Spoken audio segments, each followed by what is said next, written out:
then gestured, and the sticks on the central hearth burst suddenly into flame. From Brenna's smile, Boudica thought that she had only lately learned this skill herself. She smiled back, trying not to show how much the feat had impressed her. She might be a novice to magic, but she came of royal kin and had been fostered in the household of the great King Cunobelin. Boudica was very aware of having lived in the woolen tunica and breeches she wore beneath it for the past month of journeying, but the simple garments the other girls were wearing seemed a poor alternative. And as for a wash, the Druids probably bathed in the chill waters of the stream.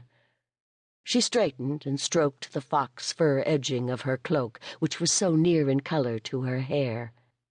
Better they should think her vain than weak. She had wept the first few nights of this journey across Britannia, huddled in cloak and blankets upon the hard ground, but she would not do so now. "You are from the Iceni country, are you not? Let me introduce you to the rest of our company. This is Coventa."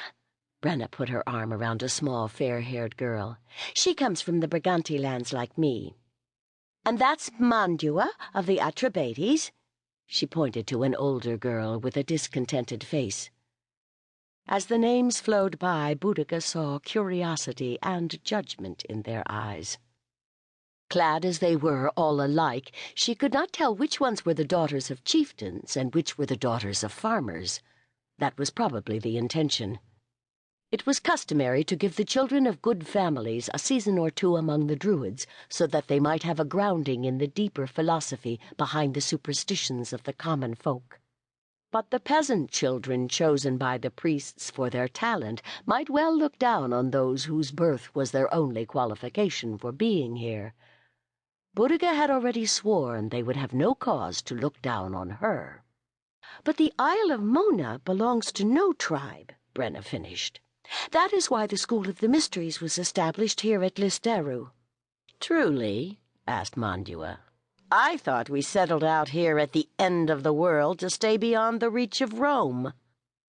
Boudica sat down on the bed, remembering the sheer mass and might of the mountains they had passed, and yet the road, however difficult, had brought her here. In Camalodunum it had seemed that nothing was beyond Rome's reach, but here, so far from everything she had ever known, she was not so sure. She summoned up a bright smile for the other girls.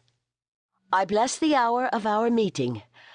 I am sure you will all have many things to tell me."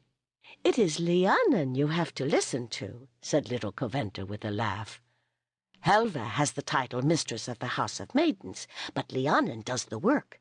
She broke off at Brenna's frown. "Well, it's true. And is not truth what we are seeking here?" Boudica lifted an eyebrow. "If it is, then the Druids are different from any other group of people I ever knew," she said dryly. "Do you think you know so much more because you were fostered in a king's dune?" objected Brenna. "Here we serve the gods." "But you are not yet gods yourselves," Boudica shrugged. "The Druids who served King Cunobelin were as avid for power as any of his chieftains." Coventa frowned. "Perhaps living in the world corrupted them." "Well, we must not quarrel about it on your first night here," Brenna said peaceably. "What was it like in Camalodunum? Does Cunobelin's dune really have golden thatching and marble walls?" Boudica laughed. "Only the gold of wheat straw, but it is cut in layered patterns, and the outer walls are whitewashed and painted in spirals of color." "It sounds like a dwelling of the gods," sighed Brenna. "It was," said Boudica, eyes prickling with a sudden surge of longing for the place that had been her home since she was 7 years old. But the great king was dead, his household dispersed, and her father had sent her here to the end of the world. "We are not gods here, but we will not let you starve," came a voice from the doorway.